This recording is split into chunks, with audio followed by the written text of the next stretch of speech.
최경영의 최강 시사.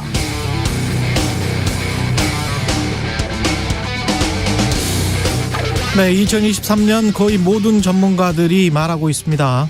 경제 안 좋을 거다. 침체가 깊고 길게 올 수 있다. 좋은 게 별로 안 보인다. 게다가 정치는 극한 대결이 이어질 것 같다. 남북이 여야가 각 정당 내에서도 지금으로선 갈등의 골이 심해질 수 있다고 말하죠. 새해 첫 출근길, 그래도 굳이 희망을 찾아봤습니다. 첫 번째, 모든 건 변합니다. 무엇보다 늘 변하는 게 사람 마음이죠. 경제는 심리입니다. 절망 속에서도 신락 같은 희망이 보이면 희망적입니다. 주식, 부동산 시장에서도 가장 큰 호재는 가격이 크게 떨어졌다는 겁니다. 언제 어디까지 더 떨어질지 모르겠습니다만 떨어지면 오릅니다. 반드시 그렇습니다. 자연의 이치죠. 두 번째, 사람들이 큰 희망을 품지 않는 것도 희망적입니다. 기대 수준이 낮다는 건 좋은 일입니다. 경제에도 정치에도 기대 수준을 낮춰 잡으면 마음이 편안해지죠. 작은 성과에도 고무될 수 있습니다. 인플레이션이 조금만 완화돼도 여야가 조금만 합의하는 모습을 보여도 사람들은 크게 감사해 할 겁니다. 역설적으로 인간은 늘 안 좋은 여건에서 희망을 찾습니다. 희망이 도처에 있다면 희망을 찾지 않겠죠. 게다가 대한민국 취미가 국난 극복이지 않습니까? 우리는 생존할 겁니다. 그럼 분명 모두가 번영하는 길을 모색하겠죠. 지금은 빛이 잘 보이지 않는 것 같습니다만, 그러나 2023년 12월 31일 1년 후에는 긴 어둠의 터널 끝쯤에 와 있기를 희망합니다. 변화가 있기를 갈망합니다. 네, 안녕하십니까. 2023년 1월 2일 세상에 이익이 되는 방송 최경영의 최강시사 출발합니다. 저는 KBS 최경영 기자고요. 최경영의 최강시사 유튜브에 검색하시면 실시간 방송 보실 수 있습니다. 문자 참여 짧은 문자 50원, 긴 문자 100원이 드는 샵9730 또는 유튜브 무료 콩 어플 많은 이용 부탁드리고요. 오늘 새해 첫날을 맞아서 커피 쿠폰 준비했습니다. 최경영의 최강시사로 다양한 질문, 의견 보내주신 분들 중 추첨 통해서 따뜻한 커피 쿠폰 보내드리니까요. 많은 참여 부탁드리고요. 오늘 최강시사 국민의힘 김종혁 비대위원 만나보고요. 신년을 맞아서 새롭게 준비한 코너입니다. 정치 먼데이. 예, 정치 먼데이. 오늘은 최재성 전 청와대 정무수석과 이야기 나눠보겠습니다.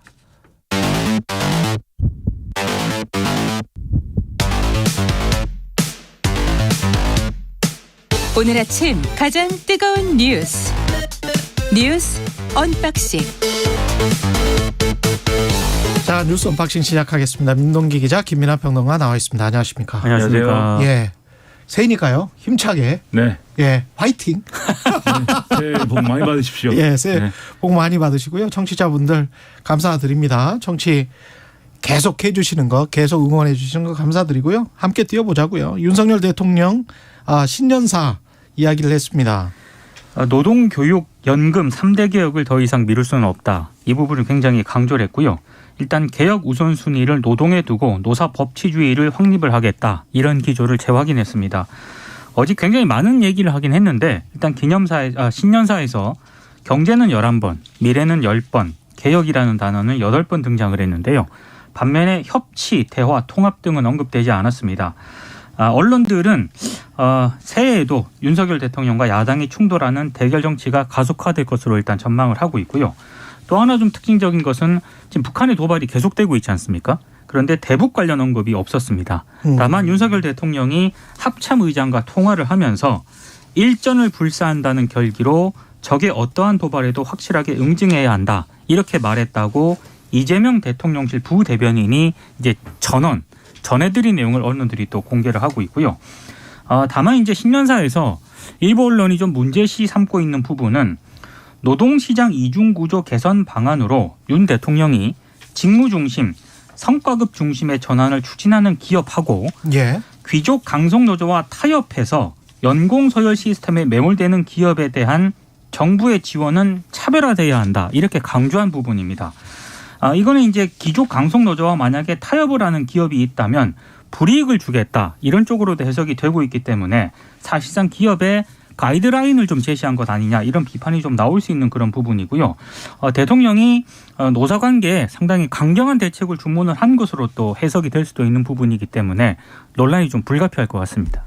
그러니까 신년사라는 거는 한 해 이렇게 될 것이다. 이거를 예고하는 그런 메시지 아니겠습니까? 물론 뭐 반드시 그렇게 된다는 보장은 없지만 적어도 그런 방향으로 국정 운영의 어떤 틀을 이끌고 가겠다. 이제 이런 얘기인데 거의 모든 언론이 이제 3대 개혁을 추진한다는 거에 방점을 두고 지금 보도를 하고 있어요. 그런데 3대 개혁이 이제 노동, 교육, 연금인데 교육과 연금에 대한 메시지는 지금 뭐 쭉 전해 주셨다시피 별로 그렇게 구체적이지 않습니다. 대통령의 메시지가 여전히 구체적이지 않은데 노동에 관련된 거는 지금 말씀 주신 것처럼 굉장히 구체적이에요. 이거는 굉장히 구체적인 거죠. 그러니까 직무급제라든가 이런 것들로 가지 않는 것은 그러니까 지금 연공서열이나 이런 것들을 유지하는 것은 그것은 결국 기업과 기존 강속노조가 타협을 한 것이다라고 규정을 한 것이나 다름이 없는 그러한 메시지인 것이고 이게 아마도 이제 이 직무 중심, 직무급제, 성과급제 이렇게 좀 전환을 하는 기업에 대해서는 인센티브를 뭔가 주는 방향으로 정책을 이제 좀 실현을 하고 그게 안 되는 기업에 대해서는 그 인센티브를 안 주겠다는 것으로 지금 해석이 되거든요. 이와 관련된 구체적인 뭐 정책이나 이런 것들이 발표가 돼야 구체적인 평을 할 수 있겠지만 이런 방향으로 가게 되면은 사실 임금 이제 체계라든가 임금의 어떤 지급 구조라든가 이런 것들은 노사 자율로 사실 지금까지는 어떤 합의하는 구조이다라는 게 지금까지 통례인데 시장에서 결정이 됐죠. 그렇죠. 예. 정부가 이렇게까지 이제 메시지를 내는 것은 자칫 잘못하면은 이 자유가 훼손되는 것으로 비춰질 수가 있습니다. 그래서 최대한 합리성을 기해서 이 정책을 추진해야 된다고 생각을 하고 그러니까 설득을 해야죠. 이 지금은 이제 직무급제와 성과급제라든가 이런 것들로 임금 체계를 전환해야 된다는 걸 설득하고 유도를 해야 되는데 오히려 이제 막 밀어붙이고 아마도 이 말 안 들으면 이제 혼나는 거겠죠. 그러면 이제 뭐 그런 방향으로 가게 되면 오히려 부작용이 커질 수 있을 것 같아서 이 부분이 좀 우려가 됩니다. 저는 뭐 시장의 관점에서 이야기를 하자면 불과 우리가 잘 기억이 나지 않으실 수도 있습니다만 2, 3년 전까지만 해도 디플레이션 걱정을 엄청나게 했잖아요. 그렇죠. 그렇습니다. 뭐 일본은 뭐 한 20년 걱정을 했고 세계 선진국들도 한국을 포함해서 박근혜 정부, 문재인 정부 때 뭐 어떨 때는 물가 상승률이 한 달 평균으로 봤을 때 뭐 0. 몇 % 뭐 이래가지고 굉장히 걱정을 많이 했습니다. 그래서 2%만 되면 좋겠다. 3%만 되면 좋겠다. 뭐 이렇게 이야기를 했었어요. 그때 제가 아직도 기억이 나는데 한 2년 전에 영국의 제가 자본주의를 항상 뒷받침하고 있는 자본주의의 수호 잡지라고 할 수 있는 영국 이코노미스트에서 네네. 왜 이렇게 디플레이션이 심한가 한 가지 요인 중에 하나가 노동조합이 많이 사라지고 노조의 교섭력이 급격히 약화됐다. 지난 한 20, 30년 동안. 영국 자본주의 그리고 영미 자본주의를 대표하는 잡지죠. 이코노미스트는. 100년 정도가 된 잡지인데 거기에서 그런 이야기를 하거든요. 그러니까 이 노사의 교섭력이라는 거는 시장에서 지금 발전하고 있고 사실은 정치적으로 굉장히 많이 눌러왔었어요. 그리고 경제적으로는 이게 너무 낮아서 디플레이션 상황이 있다. 아마 김영익 교수랑 그 이야기까지 할 수 있을지 모르겠습니다만 필립스 곡선이라는 것도 물가 상승률이 높으면 물가 상승률이 낮아지면 원래 사실 이 그 임금 인상을 물가 상승률이 높으면 임금 인상을 할 수밖에 없잖아요. 그러면 상관관계를 그렇죠. 얘기하는 그 물가 이론이죠. 상승률과 실업률 간의 이 역상관관계를 이야기를 하는 거거든요. 근데 그런 어떤 자연스러운 시장의 관계 그다음에 거기에 그 이끌려진 그 이른바 신자유주의가 80년대 이후에 도입되면서 나온 노사교섭력의 약화 그다음에 직무성과급제 같은 경우는 섞어서 지금 다 하고 있는 기업들이 굉장히 많은데 어떤 기업이 기득권이고 어떤 기업이 기업 강성 노조인지 그것부터 정의를 해야 될 것 같습니다. 그리고 이제 정부가 거기에 개입을 하는데 어떻게 개입을 하느냐 그러면 그게 시장에 개입하게 되는 건데 거기에 대한 반응은 어떻게 일어날지 자연스러운 임금 상승이나 자연스럽지 않은 임금 억제가 시장에서는 어떻게 반응을 일으킬지 반드시 부작용이 있습니다. 모든 경제 정책은 반드시 부작용이 있기 때문에 예. 경제합시다에서 더 자세히 지금 뭐 더 자세히 이야기를 하겠습니다. 새 벽두에 지금 교수님 강의 듣는 기분으로 윤석열 이렇게, 대통령은 근데 조선일보와는 이제 신년 인터뷰를 했습니다. 그러니까 예. 어제 이제 신년사를 발표하는데 질의응답이 없지 않았습니까? 예. 출입 기자들이 참석을 못했습니다. 참모진만 배석한 자리에서 이제 신년사를 발표를 했는데 일단 대통령실 관계자가 출입 기자 없이 신년사를 발표한 것에 대해서 언론에 메시지에 집중하기 위해서였다 이렇게 이제 해명을 했는데 저는 이게 잘 이해가 잘 안 되는 그런 대목이고요.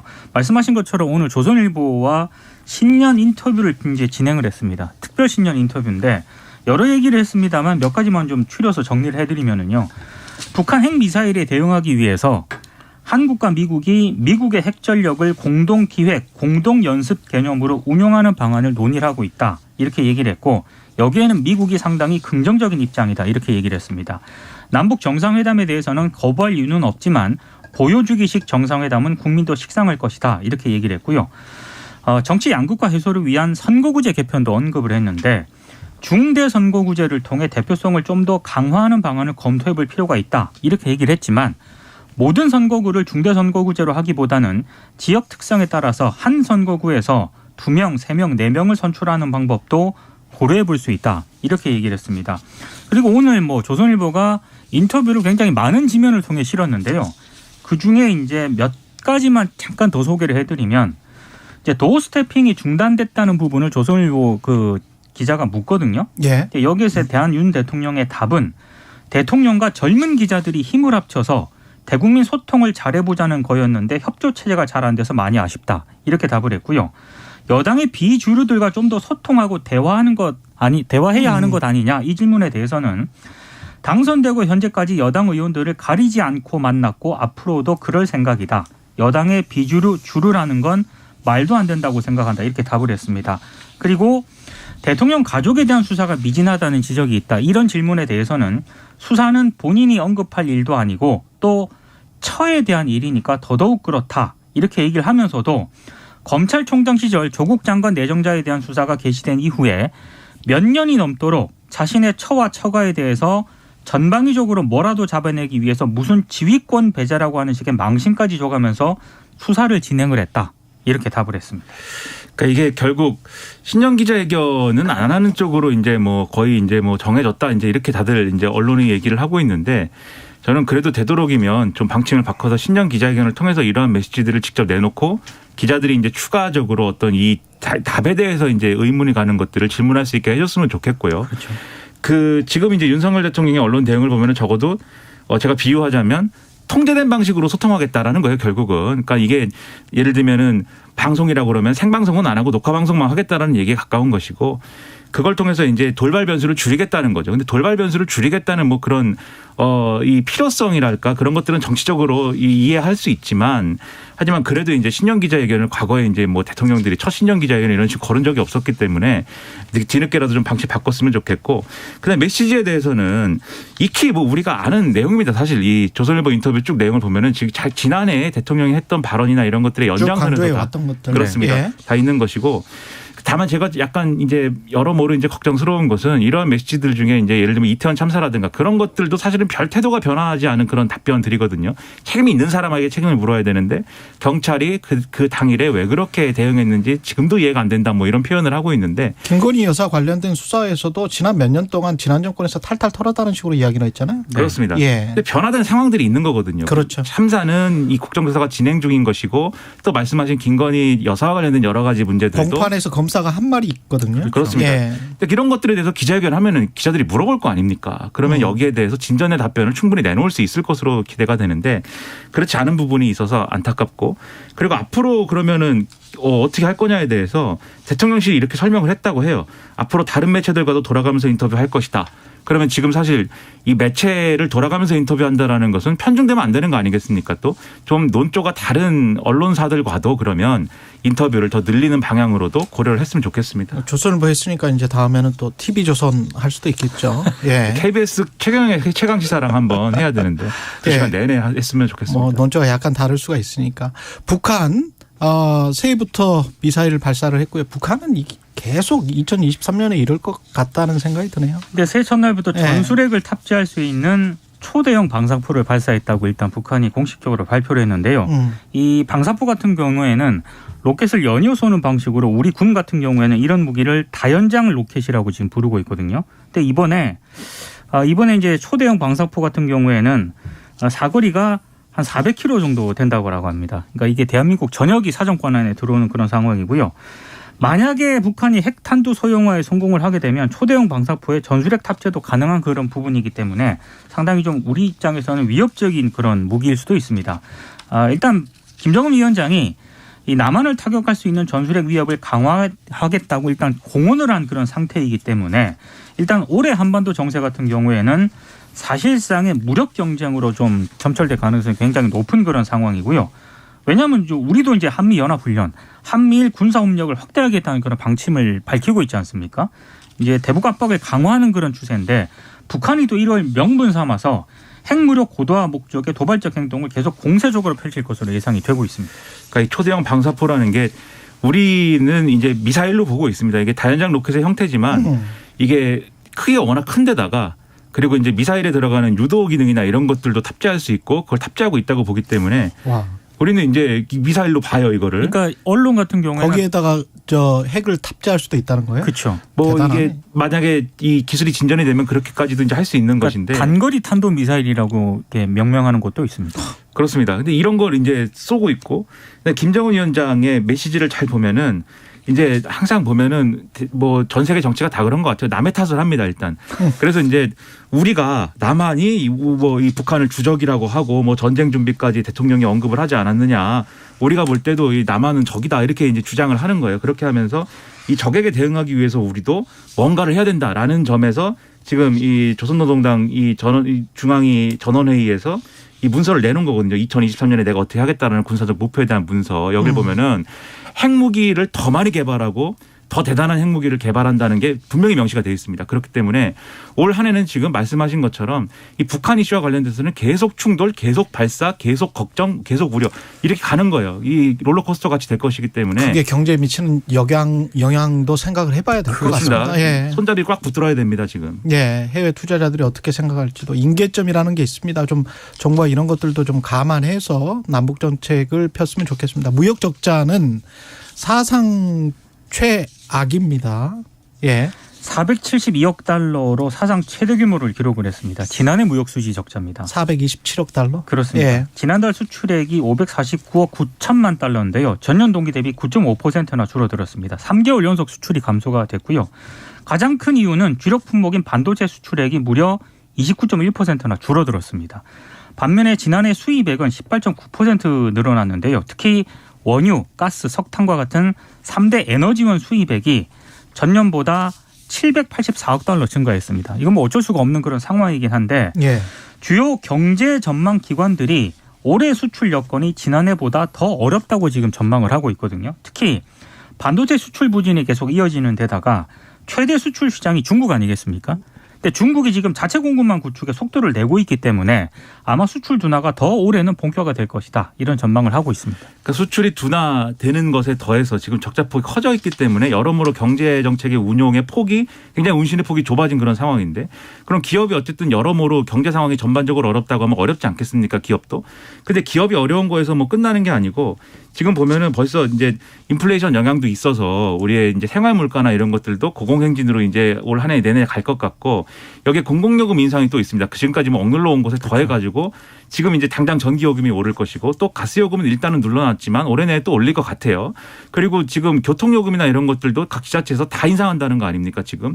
그렇게 간다고 하면은 이 기업만 어려운 게 아니고 기업에서 이제 월급 받아서 생활하는 이제 직장인들도 어렵고 또 서민들이 다 어려운 그런 상황에 처할 수가 있습니다. 그러니까 모든 게 다 어려워지는 이런 상황을 단적으로 보여주는 것이기 때문에 지금 수출액이 뭐 절대적인 숫자가 뭐 늘어났다고 해서 정부는 뭐 수출액이 뭐 2021년 대비 6.1%가 증가했다 막 이렇게 좋은 면만 보여주려고 하는데 달러 기준으로 했기 때문에 그렇고 그렇죠. 원유 그렇죠. 가격이 상승했기 때문에 그렇습니다. 그렇습니다. 예. 그래서 전반적으로 보면 어렵다. 이것에 대해서 준비를 단단히 해야 되는 상황입니다.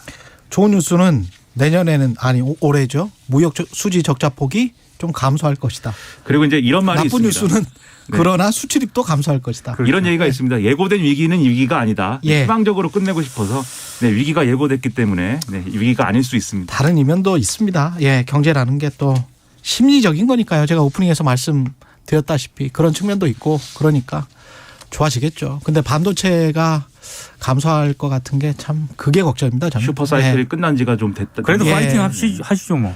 네, 반도체를 대체할 수 있는 네, 예. 정부가 더 많이 지원해 준다고 합니다. 윤석열 대통령님의- 대통령 그 반도체를 대신할 수 있는 걸로 인프라 건설 원전 방산을 잡은 것 같습니다. 예, 여기까지 듣겠습니다. 뉴스 언박싱 민동기 기자 김민하 평론가였습니다. 고맙습니다. 고맙습니다. KBS 1라디오 최경영의 최강사 듣고 계신 지금 시각 7시 40분입니다. 출근길 날씨 정보입니다. 새해 첫 출근길에 다시 한파가 찾아왔습니다. 지금 중부 내륙과 경북 내륙에 한파특보가 발효 중이고요. 서울이 영하 6.8도, 대전 영하 6.1도, 대구 영하 1.7도 등으로 중부지방을 중심으로 어제 아침보다 3도에서 10도나 낮습니다.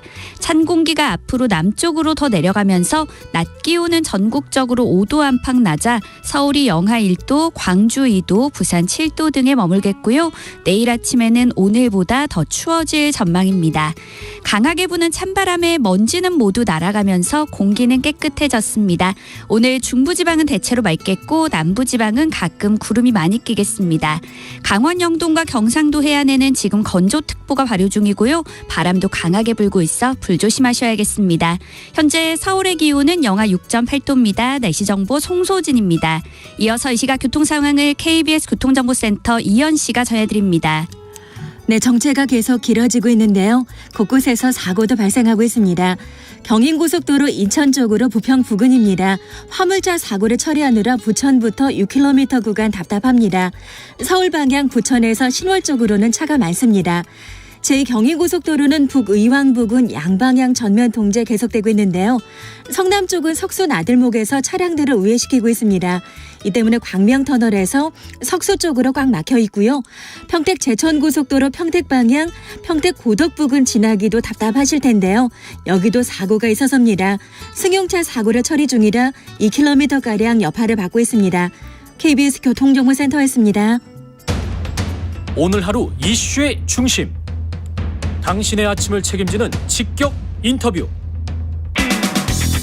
여러분은 지금 KBS 1라디오 최경영의 최강시사와 함께하고 계십니다. 네, 윤석열 정부 올해로 집권 2년 차입니다. 어제 신년사에서 경제, 기득권 개혁, 노조 개혁, 3대 개혁을 강조했고요. 신년사 주요 내용부터 국민의힘 조강특위 이슈까지 있습니다. 현안들 짚어보겠습니다. 국민의힘 김종혁 비대위원 연결돼 있습니다. 안녕하세요. 예, 최경영 앵커님 새해 복 많이 받으십시오. 예, 새해 복 많이 받으십시오. 위원님 또 좋은 일도 있으시더라고요. 조직위원장. 고맙습니다. 예. 이따 그거는 좀 자세히 여쭤보고요. 과의불개였는데 사자성어가 올해는 어떤 정치, 그러니까 뭐 잘못하고도 고치지 않는다. 이게 이제 지난해 교수 신문이 내세운 사자성어입니다. 어떤 정치가 되기를 희망하십니까? 네, 과의불개가 뭐 잘못하고 고치지 않는 거니까 예. 과이개 그냥 잘못하면 고치는 정치 이게 뭐 이렇게 가야 되겠죠. 근데 그렇죠. 저는 개인적으로는 예. 상식이 통하는 세상이 됐으면 좋겠습니다. 그래서 뭐 목소리를 높이면 그게 정의인 것처럼 포장되지 않았으면 좋겠고요. 예. 그리고 헌법 위에 국민 정서법이라는 말이 더 이상 통용되지 않는 나라가 됐으면 좋겠다라는 생각을 합니다. 예. 그 신년사 관련해서는 어떻게 느끼셨어요? 7분 정도로 굉장히 좀 짧은 편이었죠. 예, 그렇습니다. 저는 그 내용 중에서 외교의 중심을 경제에 놓고 예. 수출 전략을 직접 관리하겠다라는 내용들이 좀 와 닿았고요. 그리고 지금 이제 노동구조의 이중성을 얘기하면서 자체 개혁을 하는 기업과 그리고 귀족노조와 타협한 기업은 다르게 대응해야 된다라는 얘기. 그리고 교육개혁을 통해서 지방 균형 발전을 이루겠다. 뭐 세 가지 정도가 저한테는 그렇죠. 좀 와닿더라고요. 그 노동귀족과 타협하는 기업들에게는 불이익을 주겠다라고 하면 어떤 불이익일까요? 그건 뭐 제가 불이익을 주겠다고 구체적으로 얘기하지는 않았으니까 네. 어떤 내용을 계획하시는지 잘 모르지만 전체적인 방향으로서는 지금 보면 우리나라의 전체 노동조합 그 결성 비율이 약 12% 정도 되는 걸로 알고 있습니다. 그렇죠. 전체 노동자들 중에서 12%만의 노조를 결성하고 있는데 그중에서 특히 대기업, 공기업 노조들은 대기업들이 중소기업 하청 구조로 이렇게 일각에서는 뭐 무슨 불공정 거래를 하고 있다라는 지적을 하고 있듯이 그 대기업이나 공공기업 노조들도 중소기업 노조라든가 무노조들에 대해서 그 자기들의 어떤 그분들의 권한을 뺏어감으로써 자기들의 이익을 챙기는 게 아니냐라는 그런 비판을 받아오지 않았습니까? 그게 노동의 이중구조라고 하는 건데 예. 그런 면에서는 대기업과 혹은 공공기업 그리고 공기업 노조들은 서로 어떻게 2인 삼각처럼 이 공동체라고 얘기할 수 있을지도 모르겠습니다. 그래서 그런 부분들은 개선돼야 됐다라고 주장하는 것 같아요. 그러니까 문호를 개방해야 된다 또는 뭐 비정규직을 그만큼 노동조합의 정규직 노조에 어떻게 편입시켜야 된다 뭐 이런 이야기일까요? 아닌가? 그건 아닌 것 같고요. 그건 아니고. 어쨌든 예. 이 지금 그 대기업이 중소기업에 대한 하는 불공정 행위가 시정돼야 하듯이 예.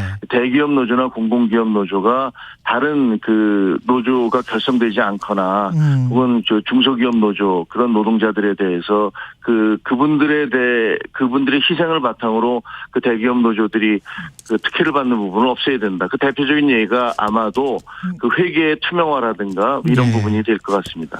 남북 관계와 이태원 참사 언급이 안 된 게 조금 아쉽다 또는 왜 그렇지라고 우아하게 생각하시는 분들이 있을 것 같은데 왜 그런 것 같습니까? 글쎄요. 그거는 사실은 뭐 그렇게 따지면은 여러 가지 각자의 입장에 따라서는 왜 이건 언급해 주지 않았을까 저건 언급해 주지 않았을까 이런 부분들이 많겠죠. 근데 네. 남북 관계는 지금 이게 굉장히 변화하는 상황이잖아요. 북한이 어떻게 대응할지도 잘 모르기 때문에 그런 부분들에 대한 고려, 조금 더 지켜보고 방향을 정해야 된다라는 그런 입장이지 않았을까 싶습니다. 조선일보와 인터뷰를 했단 말이죠. 근데 기자회견은 안 했고 이게 좀 일방적인 소통처럼 비춰지는 것 같은데 바람직한 것 같지는 않습니다만 어떻게 보십니까? 저는 뭐 이렇게 생각합니다. 그 대통령이 그 국민들과 소통하는 방법은 여러 가지가 있는데요. 예. 국회에서 시정 연설을 하는 그런 형태가 있고, 그다음에 또 기자회견을 통해서 인터뷰를 하는 경우가 있고, 국민들에게 직접 설명하는 그런 형태가 있잖아요. 예.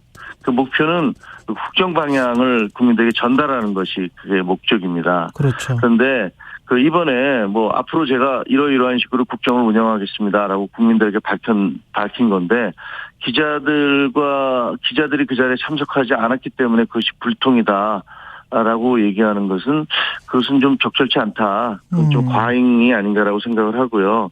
특히 이재명 대표 같은 경우도 취임 100일이 됐는데 그 취임 100일 인터뷰를 하지 않으셨잖아요. 네, 안 했죠. 그리고 네. 신년 기자회견을 하겠다는데 그것도 뭐 성명 그냥 입장을 발표하시는 걸로 끝난 걸로 알고 있는데요. 그렇게 되면 사실 뭐 그것에 대해서도 뭐 비판 여론이 좀 있었습니다만. 그럼요.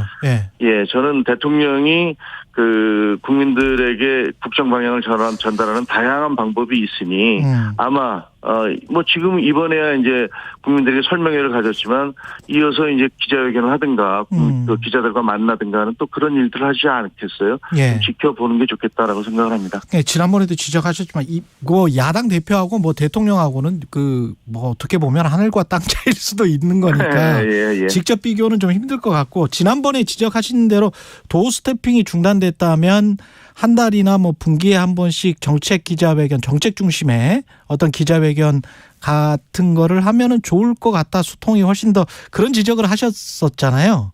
맞습니다. 예, 그거는 여전히 유효하세요? 네, 그럼요. 유효합니다. 예. 그리고 아마 그걸 제가 용산에 있는 대통령 참모가 아니기 때문에 저는 그냥 제가 그렇게 예. 언론 출신으로서 그렇게 했으면 좋겠다는 얘기를 말씀드린 거고요. 저도 그랬으면 좋겠어요, 사실. 네네. 예. 처음부터 저는 출근길 문답 이거는 너무 단편적이고 포피적 그리고 자극적인 부분만 강조하기 때문에 이런 것들을 무슨 소통으로 포장하는 건 그 용산에서 그렇게 포장하는 것도 옳지 않고 용산 대통령실에서요. 또 기자들이 그걸 그렇게 포장하는 것도 옳지 않다라고 주장을 해왔기 때문에 저는 출근길 문답, 도어 스태핑은 중단하는 게 옳다고 생각을 하고요. 예. 다른 방법으로 그 국민 혹은 기자들과 국민의 대리인 기자들과 소통하는 것이 좋겠다라고 생각을 합니다. 당내 이슈는 지금 조직위원장 인선이 있었고 경기 고양을 당협위원장으로 임명되셨기 때문에 아까 축하드린 거고요. 근데 이제 나머지 그 인선 내용 중에 허은하 의원이 이제 탈락하고 김경진 전 의원이 들어갔는데 동대문 네. 을 같은 경우에 뭐 김석기 사무총장은 고려대를 나왔다. 근데 고려대는 이제 성북구에 있기 때문에 예. 좀 아니잖아요. 동대문을하고 성북구 안암동하고는 물론 제기역이라고 그 옆에 이제 제기동까지도 고려대 학생들이 많이 가기는 합니다만은 그 대학 나온 지도 오래되셨는데 부장검사 출신이어서 그런 거 아니냐 뭐 이런 것도 있고요.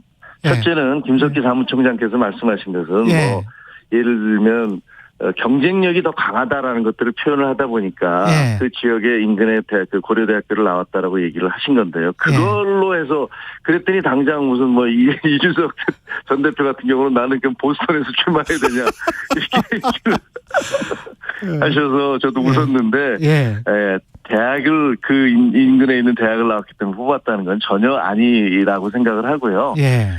지금 허은하 의원 같은 경우는 그 우리 최 앵커도 아시지만 원래 이 조광특위를 통해서 공천 결정을 하고 나면 굉장히 잡음이 많지 않습니까? 뭐 당사에 와서 시위하는 분들 생기고 성명 내고 소송 내고 굉장히 많은 그런 그 잡음이 생기게 마련입니다.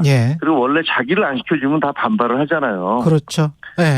그러기 마련이어서 사실 이게 떨어진 분들 입장 생각하면 제가 뭐 비판하기는 저는 이제 뭐 된 입장에서 비판드리기가 조금 마음이 좀 걸리는 부분이 있는데 그럼에도 불구하고 과장과 왜곡이 너무 심한 건 안 된다 이렇게 생각을 합니다.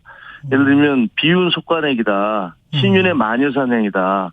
그리고 허은하 의원 같은 경우는 의원이 심사 결과 비윤이 한 명도 없었다는 거냐 이렇게 하셨는데 그럼 구체적으로 비윤에 누가 떨어졌다는 건지 그러니까 본인 얘기 외에는 다른 분들에 대해서 저는 잘 모르겠거든요. 어떤 분들이 그럼 구체적으로 비윤을 표방을 했었는데 떨어졌다는 것이냐라는 게 궁금한데 예를 들면 허은하 의원 같은 경우는 본인이 떨어졌다 그런 거잖아요. 본인이 비윤 비슷한 것 같아요. 왜냐하면 이제 상당히 지금 당내 여러 가지 비대위의 결정이라든가 이런 것들에 대해서 비판적인 입장을 표시를 하고 계시니까. 그런데 예를 들면 김경진 의원 같은 경우는 지난 대선 과정에서 다른 당에서 있다 호남 출신이고 다른 당에서 오셨지만 그렇죠. 대선 캠프에 있으면서 아주 굉장히 맹렬하게 선거운동 윤석열 대통령 당선시키기 위해서 노력을 하셨습니다. 그런데 그 이후에 아무런 무슨 어느 자리에 가지도 못했고 그다음에 이제 야인 비슷하게 사셨잖아요. 6개월 정도. 그런 부분들. 그리고 또 하나는 김경진 의원이 그렇다고 해서 친윤이라고 할 수 있느냐. 대선 캠프에서 당선을 위해서 열심히 뛰어든 것은 맞지만 친윤이라고 할 수 없는 분으로 저는 알고 있습니다. 그리고 그렇게 따지자면 허은하 의원 본인도 나도 대선 때 열심히 뛰었다 이렇게 얘기를 하시잖아요. 그러면 허은하 의원은 그 대선 때 열심히 뛰었으니까 그러면 허은하 의원도 친윤이라고 할 수 있나요? 한 가지만 더 여쭤볼게요. 지금 1, 2분밖에 안 남아서 검사 출신들 심재돈, 최기식 변호사 같은 경우는 잘 아시겠지만 서울고검 이 공판부장 했었잖아요. 그리고 이게 사면 복권된 지 이틀 만에 이게 조직위원장에 임명이 됐는데 이거는 좀 이례적인 것 같아요. 아무리 봐도 이게 사면 복권된 지 이틀 만에 조직위원장 임명 검사 출신들이 이렇게 임명되는 게 좀 이상하지 않습니까? 이거는? 네, 이례적인 것 같습니다. 그리고 그건 근데 조광특위에서 7분이 결정을 했는데 정진석 비대위원장은 그 조광특위에 공개적으로 나는 한 명도 추천한 사람이 없다라고 얘기했고 저희들한테도 우리는 조광특위에 모든 것을 맡겨놓고 그 결정을 그냥 따르자 이렇게 얘기를 했거든요. 그래서 조광특위에서 그 부분 지금 최 앵커께서 지적하신 부분은 이례적이라고 생각하고 최기식 김진모 특정인이 됐든 간에 이렇게 사면 복권이 된 지 며칠 만에 하는 것은 이례적이다. 그것은 비판을 받을 여지가 있다라고 생각을 하는데 그건 조광특위에 물어봐야 되겠지만 아마도 경쟁력을 따지지 않았을까 이렇게 생각이 듭니다. 근데 제가 그걸 대변하기는 좀 적절치 않아 보이네요. 1분 정도 남았는데요. 민주당 이재명 대표가 오늘 문재인 전 대통령을 예방할 계획이라고 하는데 그리고 앞서서는 당내 요직에 이른바 친문 DJ계를 임명을 했다고 해요. 그러면 이거는 어떤 행보로 지금 국민의힘은 해석을 하십니까? 좀 셀프 구명운동 하시는 게 아닌가라고 셀프 구명운동이다. 그렇습니다. 뭐 그 이전에는 이 사태가 벌어지기 전에, 그러니까 검찰에서 구체적으로 뭐 그 소환 통보를 하고 그다음에 대장동 수사가 좀 더 구체화되기 전까지는 상당히 그분들과 거리가 있었잖아요. 예. 그런데 갑작스럽게 이제 껴안으려고 하는 모습을 보이시는 거는 그 친문계의 지지를 받아야 어떻게 보면 방탄국회를 계속 유지할 수 있다는 판단 때문이 아니겠느냐. 예. 그런 생각이 드는데 과연 문재인 전 대통령께서 그거에 대해서 어떻게 반응할지는 저는 잘 모르겠습니다. 알겠습니다. 지금까지 국민의힘 김종혁 비대위원이었습니다. 고맙습니다. 감사합니다.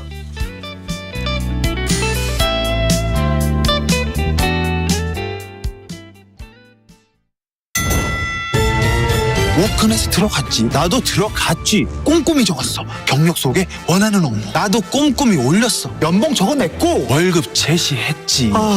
찾을 수 있을까? 힘들 거라 생각했지. 그런데 콕 찍어주더라고. 누가? 워크넷 AI 서비스가 내가 찾는 일자리를 착착착, 내가 찾는 인재를 척척척. AI가 맺어준 황홀한 만남. 열정과 열정을 잇다. 워크넷 고용노동부. 전쟁 초기에는 매일 큰 진보다리 진 우크라이나 분들이 대부분 이제 두려움 그리고 공포에 가득 찬 눈빛이었던 것 같아요. 2023 KBS 연중기획 기억을 기록하라. 피나오는 중에도 폭탄이 떨어져요. 그리고 키이우가 직접 폭격을 당하면서 실은 그 외에도 이런 소도시들에는 굉장히 폭격이 자주 일어나고 있거든요. 실제적으로 민간인들이 정말 많이 죽었다는 게 이 전쟁의 참 참혹한 현실인 것 같아요. 가장 힘든 게 가족과 이별을 한 게 아니라 그 가족이나 또는 친척 또 가까운 이웃 그분들의 죽음을 눈앞에서 보고 나온 분들이 있었어요. 실명은 아니지만 나타샤라는 친구가 있었는데 그 친구 얘기를 들어보니까 피난을 오는 도중에 폭탄이 터져서 아버지를 눈앞에서 잃을 수밖에 없었고 그럼에도 본인은 이제 피난을 가야 되니까 엄마 손에 이끌려서 계속 피난을 그냥 쭉 아버지를 그대로 두고 아무것도 하지 못한 채 계속 넘어온 친구를 만났었거든요. 그래서 그런 사람들에게는 제가 어떻게 위로를 해야 될지 모르겠더라고요. 자기 눈앞에서 가족을 잃은 사람들, 그 사람들의 이야기를 듣는 게 가장 안타까웠던 것 같습니다. 언제까지 이게 지속될까? 또 이게 과연 우크라이나에만의 문제인가? 이런 비슷한 상황들이 아시아에서나 또 우리나라에서 여전히 일어날 수 있지 않을까 이런 것을 할 때 그런 것들이 약간 심리적인 위협이 됩니다. 우크라이나 전쟁 발발 후 접경지역 폴란드에서 긴급 구호를 진행한 기아 대책 한두리 과장은 기억합니다. 우크라이나 국경을 넘은 피난민이 780만 명을 넘었습니다. 시도 때도 없이 쏟아지는 폭격은 소중한 생명을 무차별 공격합니다.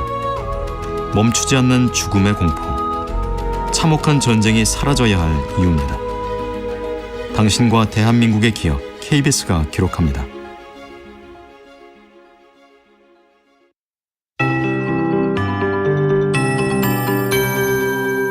KBS 58분 날씨. 새해 첫 출근길 어제보다 추워졌습니다. 다시 중부 내륙과 경북 내륙에는 한파특보가 내려졌고요. 밤사이 북서쪽에서 찬 공기가 밀려 내려오면서 어제 아침보다 1도에서 크게는 10도가량이나 뚝 떨어졌습니다.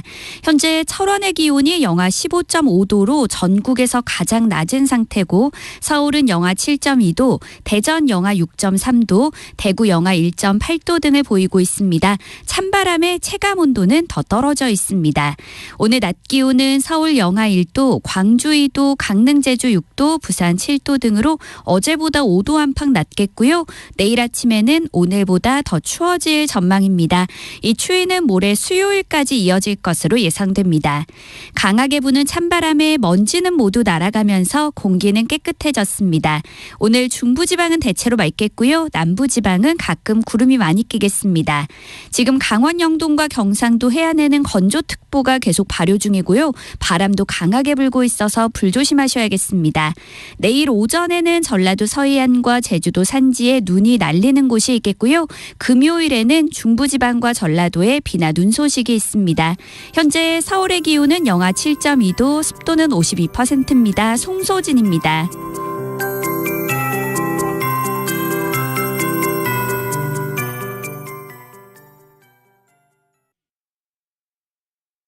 정성을 다하는 국민의 방송 KBS가 8시를 알려드립니다. AM 711kHz, FM 97.3MHz, KBS 1라디오입니다. HLKA.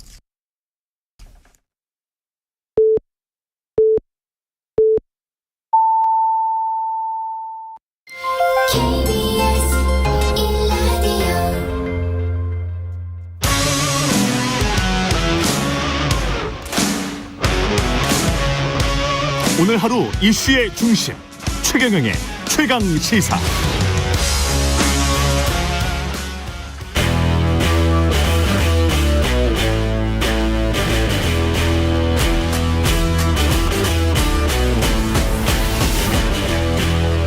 네, 한 주의 시작 여의도 정치를 깊이 있고 날카롭게 들여다보는 시간 정치 먼데이. 예, 월간으로 정치 고수님들 모실 예정인데요. 오늘 첫 시간 최재성 전 청와대 정무수석과 함께하겠습니다. 안녕하세요. 안녕하세요. 예, 제가 방금 전에 실수를 해서 그거 하나 정정해 드리겠습니다. 최기식 조직위원장은 경기 의왕 과천 지역구 조직위원장 맞고요. 전 검사는 맞지만 특별 사면 복권된 건 아닙니다. 예, 아닙니다. 그래서 최기식 조직위원장 이건 사과드리고요. 예, 제가 잘못했습니다. 그거는 그 최강시사 신년부터 지금 한 달에 한 번씩 모시고 다른 분들이 또 있습니다. 일종의 이제 어벤져스 같은 분들인데 정치의 고수분들을 모시고 새해 다양한 이야기를 해볼 작정입니다. 일단 청취자 여러분들께 오랜만에 나오셔서 새해 인사도 좀 해주십시오.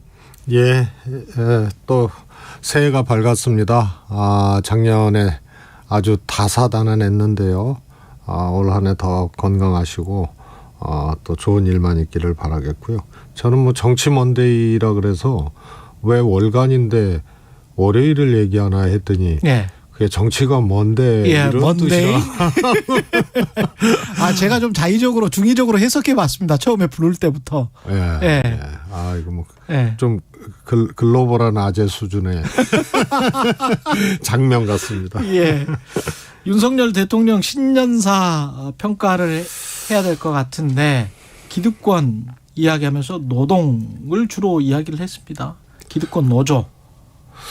저는 보통 이제 대통령께서 이제 8.15 담화라든가 또 신년사라든가 뭐 이런 거를 할 때는요. 우선은 시의성을 먼저 봅니다. 그 시기에 맞는 그런 말씀들을 준비를 하죠. 지금 경제가 어렵잖아요. 예. 민생이 어렵고 그리고 또 이태원 참사 같은 정말 어처구니 없는 참사에 다 아파하고 있잖아요. 그러면 우선 그런 언어들이 담겨야 됩니다. 그래서 시기적 고려가 전혀 안 된 신년사기 때문에 이게 무슨 발표회도 아니고 그런 생각이 들었고요. 그 다음에는 이게 보통 이제 이 소통한다. 대통령이 소통한다 그러면은 이제 언론인들하고 질의응답을 하거나 아니면 평소에 경청하고 듣고 또 분석한 것을 갖고 응답을 해주는 거거든요. 그렇죠. 그거는 현장에서 질의응답 아니더라도 대통령의 언어, 대통령의 말씀으로 이렇게 나올 수 있는데요. 이런 게 이제 없었다는 게 굉장히 조금 의아스럽고요. 그 다음에 그나마 나온 이제 수출 관련된 문제나 이런 것들도 하우가 없어요. 어떻게가 없어요. 예. 그래서 시의성이 없다. 지금 필요한 대통령의 언어가 없다. 그 다음에 하나의 소통의 결과로 신년사가 나온 것은 아니다. 그 다음에 어떻게가 없다. 그래서 이건 신년사라기보다는 신년 선포 같은 신년 선포 같은 그런 느낌을 지울 수가 없습니다. 그 2022년에는 주로 이제 윤석열 대통령이 문재인 정부가 잘못한 것들을 많이 지적을 했단 말이죠. 그럼 언론에서는 이걸 이제 문재인 지난 정부 탓 이렇게 이야기를 했었는데 지금 최근 들어서 이제 화물연대 파업 이후부터는 노조 탓을 많이 하고 있단 말이죠. 근데 어떤 특정 대상을 악마화시키는 것 아닌가 그런 우려도 들고요. 그게 이제 사실은 사람의 언어라든가 또 이제 문화라든가 이런 것들은 이게 이제 후천적인 거 아니에요. 예. 선천적인 게 아니잖아요. 그래서 지나온 자신의 삶이나 이런 궤적들과 무관할 수가 없거든요. 그래서 굉장히 공격적이고 반드시 이렇게 타겟을 정해놓고 거기에 이제 선을 친단 말이에요. 예. 그래서 이런 거는 대통령의 사고방식, 대통령의 해석법, 대통령의 언어는 아니라고 봅니다. 그래서 잘못된 문제가 있다면 이것을 총체적으로 보고 또 한쪽의 문제로만 몰고 갈 것이 아니고 잘못된 문제이기 때문에 이렇게 풀어가야 된다라고 얘기를 해야 되는데 반드시 이게 누구 탓 누구 책임이 꼭 아주 이 규정이 되거든요. 그래서 이것은 대통령이 사실 공격적인 역할보다는 방어적인 역할, 조정적인 역할이 많습니다. 예. 그런데 대통령이 앞장서서 일종의 이제 타겟팅을 하고 이렇게 탓을 하고 설정을 해놓고 이렇게 가게 되면 이것은 아마 대통령이 생각하는 대로 되기도 쉽지 않을 거예요. 그리고 전체적으로 국민들께서 이것을 받아들이고 해석하는 것이 이 힘에 의한 하나의 밀어붙이기 이렇게 인식이 되면은 민심이 뒷받침이 안 되면 성공을 못하는 거죠. 게다가 이제 본인 주변이랄지 뭐 당장의 이태원 참사와 관련해서는 본인의 최측근이라고 할 수 있는 이상민 행안부 장관과 관련해서는 뭐 어깨를 툭툭 두드린달지 그래서 본인 주변에 관한 성찰이랄지 이런 것들은 또 그렇게 크게 보여주지 못하고 있어요. 그렇습니다. 예. 대통령이 공정 또 뭐 법치 이런 걸 많이 말씀을 하시는데 이것이 이제 편향적이란 말이에요. 한쪽으로는 거의 뭐 폭풍 몰아치듯이 그냥 막 그렇게 예. 공정과 법치를 앞세워서 그렇게 하고 그 일종의 이제 전 정권이나 뭐 야당에 대한 이제 공격이 좋은 사례가 될 수 있겠고요. 또 뭐 아시다시피 대통령 가족이라든가 이런 것은 전부 아주 뭐 증거들이 나오고 막 난리가 나는데 소환 한번 안 하는 이런 게 있고요. 그래서 저는 이 대상을 설정해서 이 책임이 있다라고 딱 탓을 하고 시작하는 거. 그 다음에 이제 법치와 공정이 한쪽으로만 작동되는 거. 예. 이 속에서 대통령 말씀이나 생각은 이미 균형을 상실한 게 아닌가 싶습니다. 문재인 전 대통령이 페이스북에 윤석열 정부를 우회적으로 비판한 내용을 담은 신년사 보신 분에 따라서는 어떻게 느끼실지 모르겠습니다만은 어떻게 일단 느끼셨고 권성동 의원은 관련해서 문재인 전 대통령이 권력형 망국 수준이다 이런 이제 신년사를 내놨기 때문에 그렇게 이제 비판을 한 것 같은데 신년사 내용이랑 일치한다고 보십니까? 전 대통령 신년사 내용이랑? 아마 두 가지 문장에 예. 반응을 한 것 같아요. 예. 하나는 이태원 참사와 같은 아픔에 대해서 책임지고 보듬어 주지 못하는 못난 모습. 예. 요거에 하나 꼽힌 것 같고요. 예. 그다음에 새해 전망 어둡다. 그러니까 민생 경제 불안하고 안보 불안하고 그래서 네. 새해 전망이 어둡다. 경제 이 두 가지예요. 예. 그리고 나머지는 공감, 아픔, 배려, 연대 뭐 이렇게 얘기를 하고 추울수록 서로 뭐 이렇게 이런 말씀이기 때문에 그건 일반적으로 이 두 가지거든요. 예. 이태원 참사 아픔을 책임지고 보듬어주지 못한 못난 모습이 더 마음을 춥게 한다. 이 문장에 권력형 뭐라고 권력형 망국 수준? 망국 수준으로 네. 반응을 하는 거고 새해 전망 어둡다는 것에 대해서 반응하고. 그럼 예를 들어서 어둡고 추울수록 우리 힘내자. 이거 이겨나가자. 네. 이런 메시지도 못한다는 얘기인데 그러면 결국 하나예요. 못난 모습. 여기에 그냥 발끈한 거거든요. 네. 그리고 대통령 측근이나 또 이 대통령과 가깝고 권력에 좀 힘이 있다는 사람들일수록 이런 것에 대해서 좀 균형 있게 반응을 해야 되는데 예. 이걸 마음 춥게 하고 못난 모습 여기에 꼽혀가지고 이렇게 반응하는 거는 이렇게까지 반발할 필요가 근데 그렇게 하는 이유는 뭘까요? 제가 말씀드렸지만 이게 이 적어도 이 정권은 이제 본능처럼 되어버린 정치적 행태가 있어요. 문재인 정부의 이라는 단어가 없으면 말문이 안 열려요.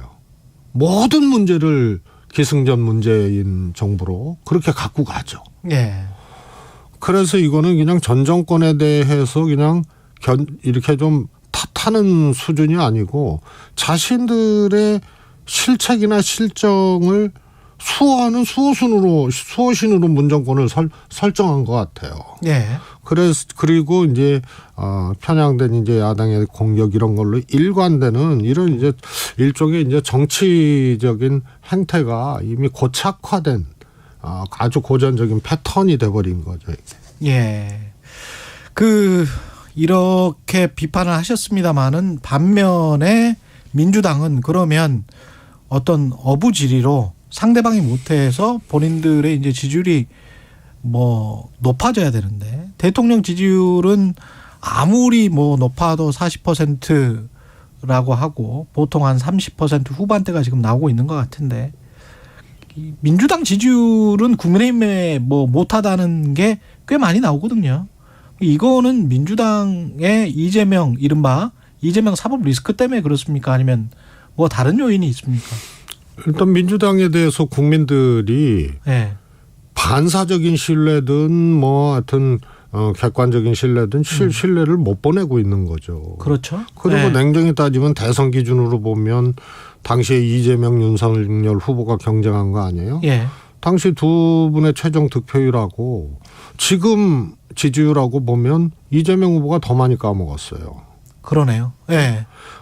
그런데 야당이 지금은 민심과 함께 이게 비상을 해야 될 시기인데 이 지지율도 사실은 상대적으로 더 확보를 못한 것은 국민과의 신뢰의 경쟁에서 상대적으로 지금 지고 있다는 얘기예요. 예. 실리 경쟁에서 상대적으로 지고 있다. 윤석열 정부가 잘하는 것이 아니고 정말 역대급 지지율 아니에요. 지금 정권 초에 그런 저지지율인데도 상대적으로 민주당이 신뢰 경쟁에서 이기지 못하고 있다. 그게 저는 국민들이요 어떤 사안에 대해서 정당이 이야기를 하고 대응을 할 때 우선 고개가 끄덕여져야 돼요. 근데 연이은 실책을 했거든요. 그게 이제 첼리스트 사건부터 그다음에 광화문에 윤석열 정권 퇴진 집회에 나가든 안 나가든 마음대로 하든 당의 방침이 있어야 되는 거예요. 그런데 그러지 않으니까 제1야당 정당이 저거 그냥 놔두는구나 아무 기준 없이 뭐 이런 거 어떻게 써야 된다고 보십니까? 아니 저는 그거는 두 번째 문제고요. 그냥 현재 대통령 퇴진 집회 시민들의 퇴진 집회에 정당에서 할 건지 말 건지 자유사대로 할 건지 방침이 있어야 되는 거예요. 저는 안 나가는 게 맞다고 보는데요. 그러나 뭐 제 의견이 틀릴 수도 있고 그렇죠. 그러나 민주당에서는 그 방침이 있어야 되는데 그러질 못하고 그다음에 국조 합의하고 또 이상민 행안부 장관에 대해서 최후 통첩을 했잖아요. 고개가 갸우뚱대죠. 이게 국조 합의 전에 하든가. 그렇죠. 이태원 참사 국정조사 합의를 했는데 그거는 원인규명 진상규명을 해서 책임선을 분명히 하겠다는 그런 의미의 국조 아니에요? 그런데 국조 합의하고 이상문 장관 해임시키라고 최후 통첩하고 그러면서 전국이 또 꼬이고. 하려면 과감하게 선을 보여주면서 강경투쟁을 하든지 타협하고 합의를 하려면 확실하게 타협하고 합의하든지 뭐 이런 말씀이시죠. 그런 이제 기조도 민심이나 이제 국민적인 눈높이 이런 걸 다 감안해서 해야 되지만 결정하지 못하는 정당.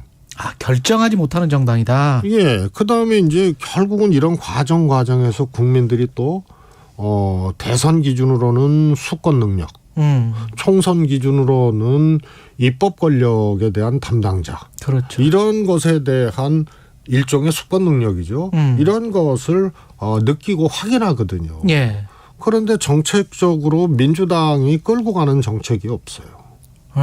이런 것도 저는 상대적 신뢰를 얻지 못하는 이런 것으로 크게 작동했다고 봅니다. 민주당의 가치를 보여주지 못했다. 그렇습니다. 전반적으로 좀 흐리멍텅했다. 아무리 선이? 이재명 예. 대표에 대한 공격, 야당에 대한 공격이 차고 넘치고 또 그걸 감당하기가 어려운 상황이라 하더라도 예. 정당이잖아요. 제1야당이고 다수당이잖아요.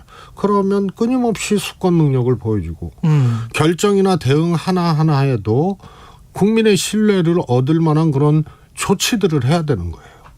저는 첼리스트 사건 같은 경우는 정말 크다고 봐요. 김의겸 의원이 국감장에서 얘기를 했는데 이걸 그냥 지도부 석상에서 갖고 와버린 거 아니에요. 이것에 대해서 거르고 이것에 대해서 한 번 더 체킹해보고 네.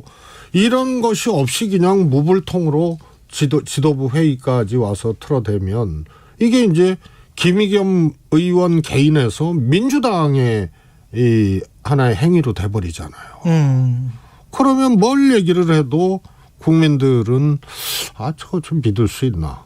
그러니까 분리할 거는 확실하게 분리하고 당 안의 일과 당 밖의 일을 그런 선이 뚜렷하지 못했다는 말씀을 지금 계속하고 그렇습니다. 있습니다. 예. 그리고 참전해야 할 거라고 생각하면 확실히 참전을 해야 되고 뭐 거기에 관한 확실한 근거나 사실들이 있어야 되고 네. 그런 판단을 제대로 했어야 되는데 그걸 못했다. 그다음에 민주당의 네. 것이 있어야죠. 정책이나 현안이 그러네요. 민주당의 네. 것을 만들어내고 야당이요. 꽤 했습니다. 그거 과거에 야당 네. 때. 뭐 기억하실지 모르겠습니다만 예를 들어서 산무일반 반값 등록금, 네. 그다음에 뭐 무상급식, 무상의료, 뭐 이렇게 해서 그게 하여튼 민주당이 제시를 했고 무상보육. 네. MB 시절이죠. 네. MB 대통령이 이거 택도 없다. 무상보육 특히 말도 안 된다 해서 쫙 했는데 여론이 뒷받침이 되니까 그렇죠. 네. 어느 날 갑자기 준비 없이 MB 대통령이 발표를 해버렸어요. 무상보육 하겠다고.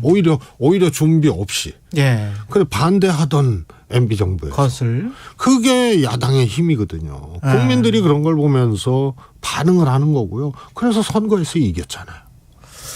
이재명 당대표가 오늘 문재인 전 대통령을 예방을 하는데 이게 어떤 의미가 있을까요? 저는 진작했어야 된다고 보고요. 진작했어야 됐다. 예. 예. 대통령 또 당대표 소위 말해서 이제 주류의 정점에 있는 그런 분들은요. 늘 포용적이고 통합적이고 확장적으로 정치를 해야 됩니다. 이재명 대표가 사법적으로 공격당하고 막 이렇게 힘든 상황에서 손 내미는 형태라기보다는 예. 그런 것보다는 그런 거 아닌가 하고 느끼게 하기보다는 당대표잖아요. 제1야당에.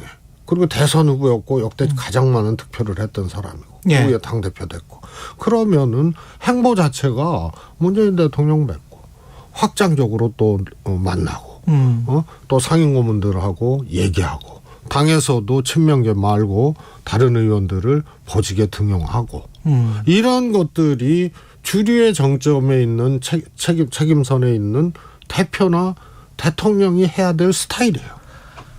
그래서 오히려 저는 만시지탄이라고. 광폭 행보를 진즉했어야 된다. 했어야죠. 그러다 보니까 오해살 또 장면들이 있잖아요. 네. 이게 이재명 사법 리스크라는 게 그래요. 저는 이미 수사할 대로 하고 압수수색할 대로 하고 이미 이제 진행형 일이기 때문에 예. 새롭게 뭐 더 압박하고 나오고 찌르고 할 게 없거든요. 예. 그래서 그러면 이재명 대표가 당대표 안 되면 이 리스크 없었겠느냐. 대선 후보였고 간발의 차이로 석패했기 때문에 네. 이거는 있는 거예요. 그때 당시 제기됐던 문제고. 네. 그래서 정권을 뺏기고 또 윤석열 대통령 스타일이 그렇고 뭐 저희들 이제 생각으로는 네. 그러니까 대표 아니더라도 이거는 사법적 공격으로 방어하고 뭐 싸우면서 가는 거예요. 그래서 이 리스크로 민주당을 포장을 하게 돼버린 거 아니에요. 그거는 이재명 대표의 행보에도 네. 저는 좀 생각해 볼 측면들이 있다고 봅니다. 통합적 행보를 하고 그다음에 보직이나 민주당을 끌고 가는 라인도 조금 더 확장적으로 인선을 하고 이런 식으로 하고 오히려 문재인 정부 보복이나 이런 것에 대해서 텃세게 민주당이 대응토록 해주고 그래야 되는데 이게 기승전 이재명 사법 리스크로 그냥 전부 다 그냥 그렇게 인식되어지잖아요. 시비를 떠나서. 그래서 그런 거는 조금 한번 되돌아봐야 될 문제고 그런 의미에서 문재인 대통령을 신년 초에 이렇게 뵙고 하는 거는 만시지탄이지만 잘 하고 있는 거다. 네. 윤석열 대통령에도 그렇고 이재명 대표에게도 그렇고 둘 다 큰 우산을 요구하시는 것 같습니다. 예, 큰 우산이 돼서 큰 그늘이 되는 그런 정치를 좀 해달라 그런 말씀이신 것 같고요. 여기까지 듣겠습니다. 정치 먼데이 최재성 전 수석이었습니다. 고맙습니다. 감사합니다. 예. 그리고 제가 아까 그 민주당 지지율이랄지 여러 지지율 이야기를 했었잖아요. 조선일보가 K스탯 리서치에 의뢰해서 지난 12월부터 26일, 27일 조사한 것 민주당 지지율 30.7% 그리고 다른 조사 내용들도 30% 넘어가는 것들 꽤 있습니다. 예, 참조하시면 되고 중앙선거 여론조사심의 홈페이지 참조하시면 됩니다. 고맙습니다.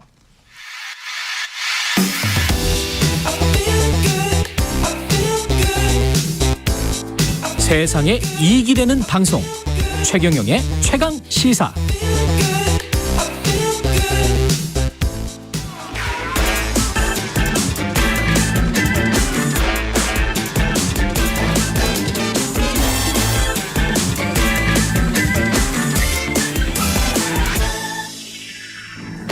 네, 신년맞이 커피 쿠폰 보내드리고 있습니다. 최근에 최강시사로 다양한 질문, 의견 보내주신 분들 중 추첨을 통해서 보내드리니까요. 많은 참여 부탁드리고요. 최경련의 최강시사 한 번 더 뉴스. 예, 오늘은 오마이뉴스 곽우신 기자와 함께하겠습니다. 안녕하세요. 네, 안녕하세요. 예, 놓치기 아쉬운 한 번 더 뉴스. 오늘은 전장년 뉴스네요. 그 법원이 낸 조정안을 전국장애인 차별철폐연대가 수용하기로 했습니다. 네, 그러니까 서울중앙지법이 강제 조정에 들어갔던 게 이제 지난달이었습니다.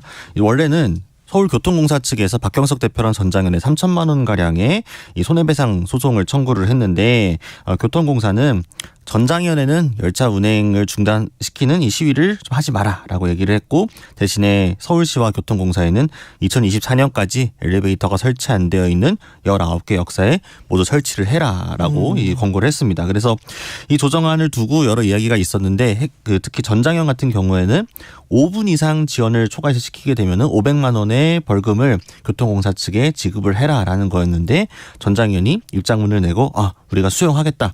5분을 넘으면 500만 원 벌금 내겠다 이렇게 밝혔습니다. 그 법원 수용을 하겠다, 법원의 조정을 수용하겠다라고 하는 거는 어떤 의미가 있을까요?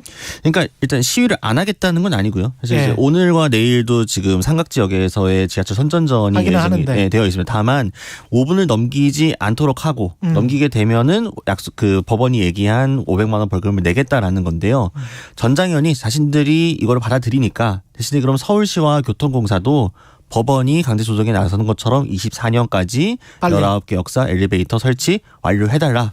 라고 지금 선제적으로 얘기를 한 거죠. 2024년까지? 네. 예, 2년이나 남았네요. 그러니까 올해하고 내년까지죠. 네. 엘리베이터 19개. 네. 서울시내 지금 19개 역사 설치가 안 돼 있는데 근데 저기 오세훈 시장 쪽에서 조금 늦게 연락이 왔는데 그쪽에서의 메시지는 받아들이기 어렵다라는 거였습니다. 왜요?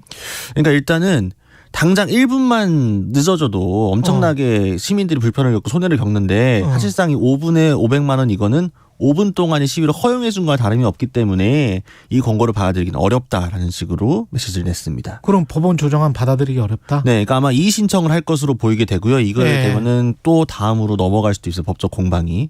아, 그렇군요. 아쉽게 됐네요. 근데 이게 19개 엘리베이터 설치하는 게 그렇게 힘드나요?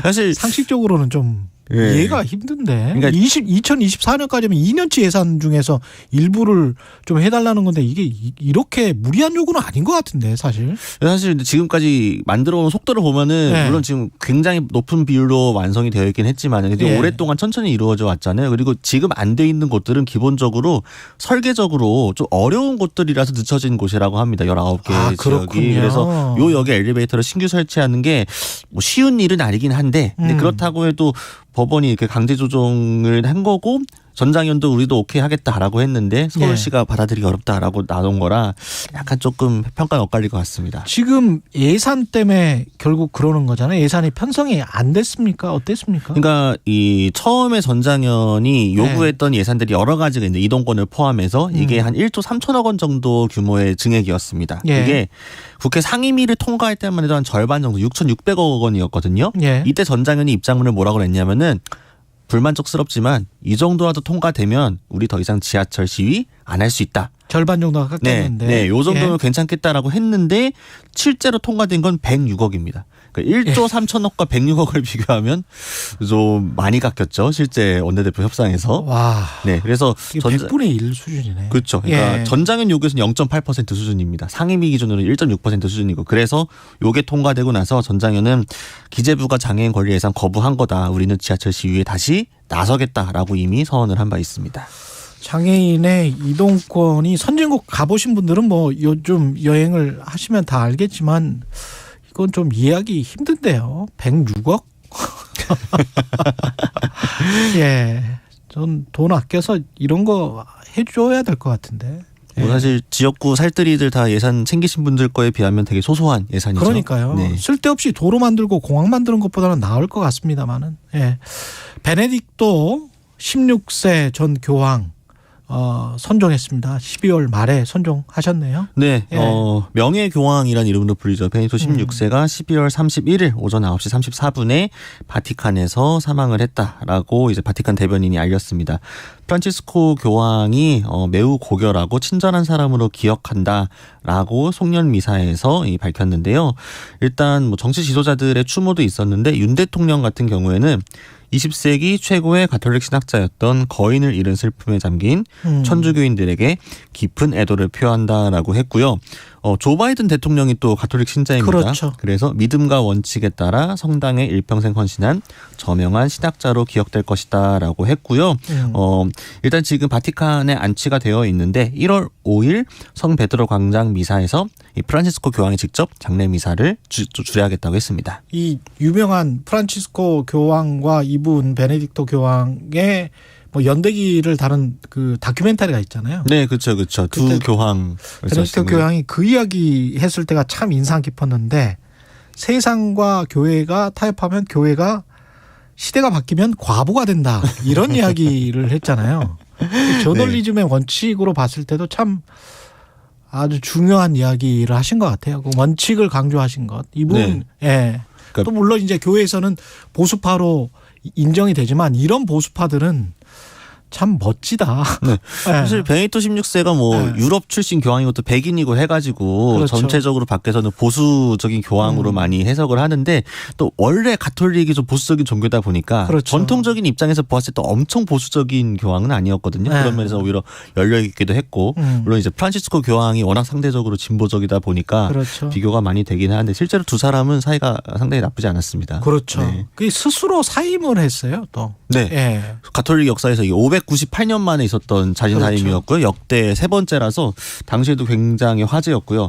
물론 이게 건강상의 이유가 제일 큰 거긴 했는데 건강상 물론 워낙 고령으로 이미 해였기 때문에요. 근데 이제 당시 사실 좀 정치적인 문제도 여러 가지가 좀 모여져 있었고, 그렇죠. 네, 그러니까 신부님들의 좀 일탈행위가 좀 있었고요. 네, 성추문이 그때 한참 있을 때여가지고 예. 네, 베네딕토 16세가 400명의 신부를 면직시킨 적이 있습니다. 성추문 때문에만. 그렇습니다.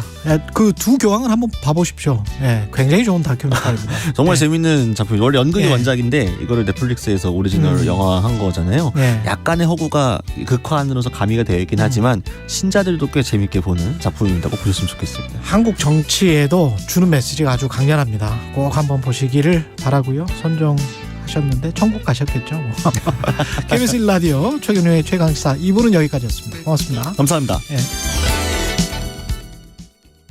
잠시 후 8시 반부터 일부 지역국에서는 해당 지역 방송을 보내드립니다. 손이 시려워 발이 시려워 겨울바람 때문에 아무리 추워도 여러분의 자산은 꽁꽁 얼면 안 되기에 오늘도 홍사원의 경제쇼는 바른 정보만 준비하겠습니다. 오후 4시 5분 홍사원의 경제쇼 꼭 기억해 주세요. It's a 진행은 서툴지만 내용은 알찹니다.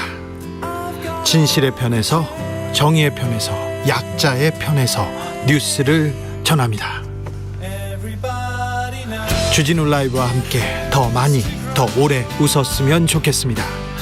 매일 오후 5시 5분 KBS 1라디오 주진우 라이브. 지금 시각은 8시 30분입니다. KBS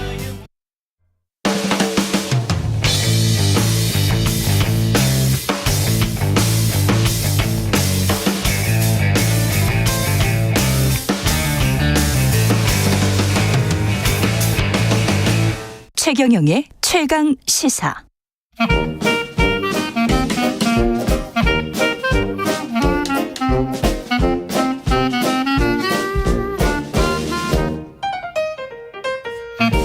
네, 최경영의 최강시사 월요일은 경제합시다 코너가 있는 날이죠. 서강대학교 경제대학원 김영익 교수 나오셨습니다. 안녕하세요. 예, 안녕하십니까. 예, 이 코너 많이 기다리시는 분들 있을 것 같은데 새해인데 경제 전망을 어떻게 좀 다 암울하게만 해서 어떻게 생각하세요?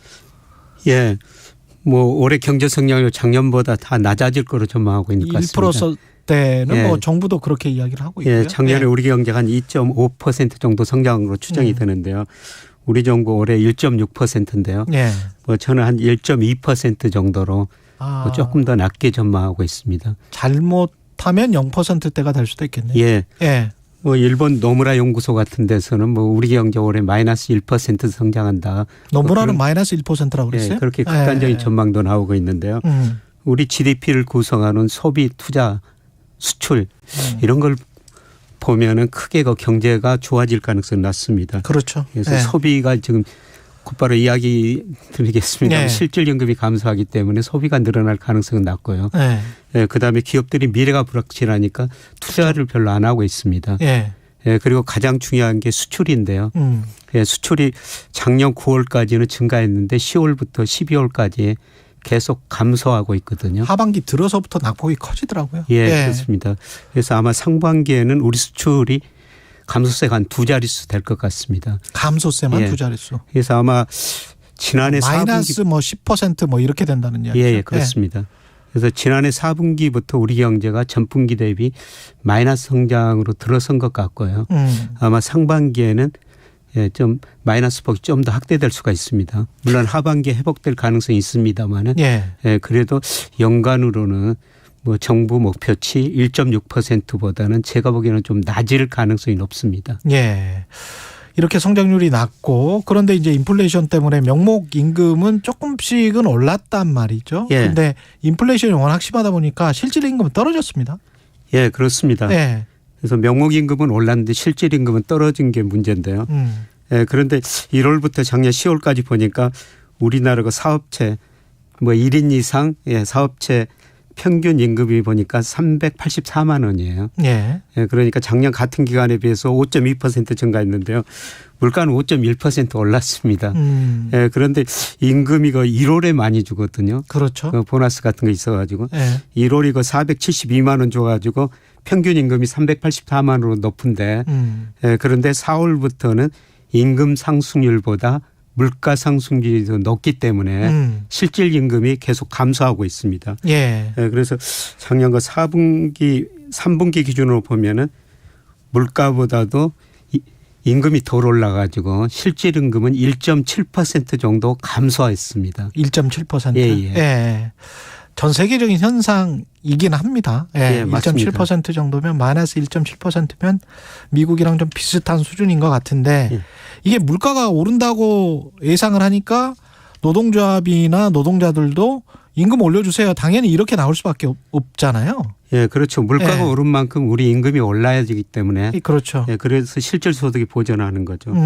예, 그래서 연말 연초 되면은 뭐 내년 물가가 얼마나 올라갈 것인가 그만큼 임금이 올라야 된다는 것이죠. 그렇지. 예, 그래서 소비자 물가 기준으로 임금 협상이 많이 되고 있는데요. 예, 그런데 최근에 저 기대 인플레이션은 좀 낮아지고 있어요. 그건 다행입니다. 예, 예. 한국은행에서 매월 한국 소비자 동향 조사를 2,500가구 중심으로 조사를 하는데요. 12월 보니까 3.8%로. 3.8%. 예, 예. 7월에 4.7%까지 올라갔거든요. 예, 그런데 한국은행이 내년에 실제 소비자 물가는 한 3.6% 정도 오르리라고 지금 보고 있습니다. 올해죠. 올해죠. 예. 2023년. 그러니까 이게 또 다른 면이 있는데 이게 물가 상승이 별로 안 될 것이다라고 소비자들이 예상하는 거는 경기가 안 좋을 것이다라고 예상하는 것이기 때문에 그렇죠. 예, 물가 상승의 그 속도나 율이 완화되는 거는 좋은데 경기 침체가 다가오고 있다라는 그런 이야기라서 그거는 또 안 좋고 그렇습니다. 예, 그렇죠. 작년에는 뭐 인플레이션, 뭐 금리 인상 이런 게 주요 뭐 금융시장의 화두였었는데요. 예. 아마 올해는 경기 침체가 가장 뭐 언론에서도 그렇죠. 많이 나올 단어일 것 같습니다. 예. 예, 그래서 뭐 이런 물가 상승이 임금 결정이 굉장히 중요한데요.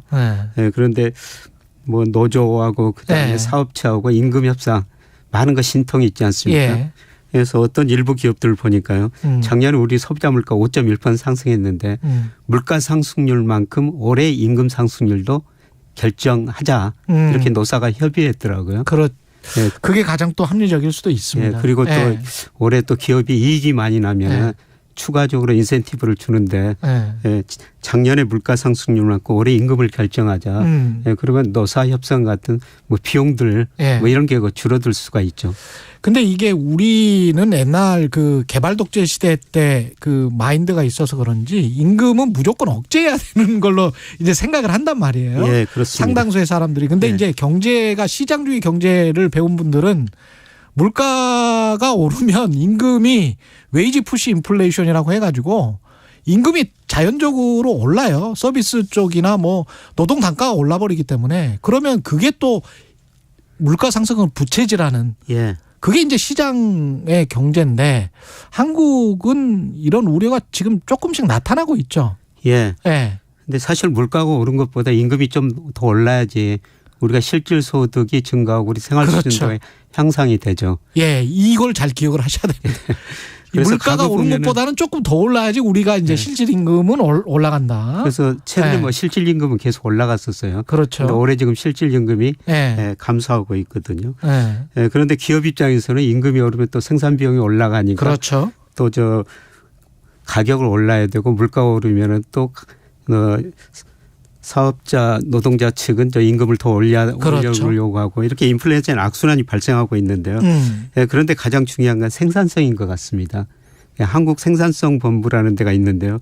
여기서 그 생산성을 매 분기마다 발표하는데 2017년부터 올 2분기까지 보니까 우리나라 생산성이 부가가치 기준으로 3.8% 증가했어요. 매년? 예. 평균이요. 예, 단위 노동비용은 1.5% 증가했거든요. 그래서 생산성이 노동비용보다 더 증가를 했습니다. 더 증가했네. 예. 그러니까 우리 기업들이 이익을 내고 있는 것이죠. 디플레이션 시대에 생산성이 더 높았으면 임금 인상을 더 요구할 수 있었네요. 예, 그렇습니다. 그래서 임금이 사실 생산성보다는 더 돌아갔다는 것이죠. 예, 그래서 이건 진짜 정말 철저히 자본주의적으로 말씀드리는 겁니다. 예, 그렇습니다. 지금 청취자분들이 그 너무 개발 독재 사고방식에 젖어 계시는 분들이 일부 있을 수 있는데 그 임금 인상과 물가 상승률과 관련해서는 철저히 지금 자본주의 경제학대로 말씀드리는 거예요. 네, 그런데 이제 생산성이 임금보다 상대적으로 높으니까 무슨 문제가 발생했냐면은 국민 총소득 GNI라고 그러죠. 그렇죠. 이게 GNI가 생기면 개인이 가져가고 기업이 가져가고 정부가 나눠 갔거든요. 그런데 외환위기 이전에는 개인이 한 71% 가져갔어요. 그런데 2008년 이후로는 보니까 평균 거 61%로 최근까지 줄어들었습니다. 개인 몫이 71에서 61%로 줄어들었고요. 대신 기업 몫이 17%에서 26%로 늘어났거든요. GNI 비중에서. 예, 그렇습니다.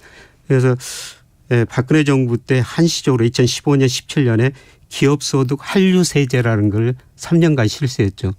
이게 뭐냐면은 상대적으로 가계는 가난해지고 기업은 부자가 됐으니까 기업소득을 가계로 일부 이전시키자. 그래서 기업들한테 투자 늘려달라, 임금 올려달라, 배당을 올려달라. 그랬죠. 이런 요구를 했지 않습니까? 그만큼 생산성이 노동비용보다는 더 올라갔다는 겁니다. 그때는 또 디플레이션 시대였기 때문에. 그렇습니다. 그때는 물가가 굉장히 안정됐고요. 그렇게 해서 임금을 막 올리는 게 선처럼 느껴졌던 시대도 있었는데 지금은 이제 물가가 오르고 임금 상승이 또 되면 물가가 또 오를 것 같으니까 임금 일단 참아달라. 뭐 이걸로 이제 지금 기조가 바뀌는 거잖아요. 예, 그렇습니다. 정부의 입장도 충분히 이해가 갑니다. 예. 근데 이제 차이가 좀 있어요. 대기업하고 중소기업하고 좀 차이가 있습니다. 예. 노동부에서 대기업, 중소기업 뭐 여러 기준이 있습니다만 300인 미만을 고용하느냐 이상을 고용하느냐 이것 가지고 임금을 분류하는데요. 1월에서 10월까지 우리 임금이 작년에 평균 384만 원이라고 그랬었는데요. 그런데 300인 미만 기업은 343만 원. 300인 이상 기업은 590만입니다. 그런데 고용자 수를 보니까요. 우리 종사자가 한 1910만 명 정도 되는데 300인 미만 기업이 1587만 명으로 83%. 그래, 맞습니다. 예, 300인 미만이면 훨씬 더 많이 고용을 하는데 80% 이상 넘게 고용하는데 거기에 임금은 훨씬 더 낮다. 올랐어요. 평균이 5.2%인데요. 이 300인 미만 기업은 4.3% 올랐고요. 그다음에 300인 이상 기업은 7.4%.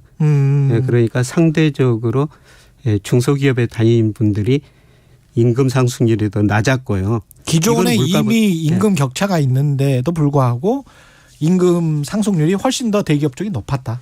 네, 그렇죠. 그래서 임금 격차가 계속 확대되는 거, 뭐 이게 뭐 임금의 이중 구조 뭐 이런 이야기도 하는데요. 그렇죠. 이게 계속 확대되는 게 문제죠. 근데 이게 정말 냉정하게 이야기를 하면 자본주의 시장 경제에서 이게 블루 칼라와 화이트 칼라의 임금 격차가 미국이나 유럽의 시장도 분명히 있단 말이죠. 이거 뭐 어떻게 할 수 있습니까? 아니면 우리가 좀 유독 심합니까? 비정규직이라는 것 때문에? 다 자본주의 어쩔 수 없는 모순인데요. 그래서 뭐 축출 자본주의 임금의 격차가 커지니까 그래서 뭐 포용 자본주의로 가자 이런 이야기까지도 나오고 있지 않습니까? 했었었죠. 우리가. 그만큼 임금 격차가 크고요. 임금 격차가 이렇게 크다 보니까 중소기업들은 사실 사람들을 구하기가 굉장히 힘들어요. 그렇죠. 위치도 안 좋고 거기에다가 임금도 좋게 주는데 누가 가려고 하겠어요. 그래서 11월 기준으로 빈 일자리 수를 한번 보니까 빈 일자리 수라는 것은 기업이 고용을 원하고 당장 한 달 이내에 일할 수 있는 자리거든요. 그런데 19만 8천 개의 빈 일자리가 생겼어요. 그런데 이게 중소기업 300인 미만 기업이 19만 개로 거의 대부분을 차지하고 있습니다. 그래서 중소기업에서는 지금 일자리를 찾고 있는데 일할 사람을 찾고 있는데 일할 사람들이 안 오고 있다는 것이죠. 대기업은 근데 경쟁률이 뭐 여전히 수십 대 1일 것이고요. 예, 그렇습니다. 이 이중 구조는 어떻게 바꿀 수 있을까요? 바꿀 수 있습니까, 정부가?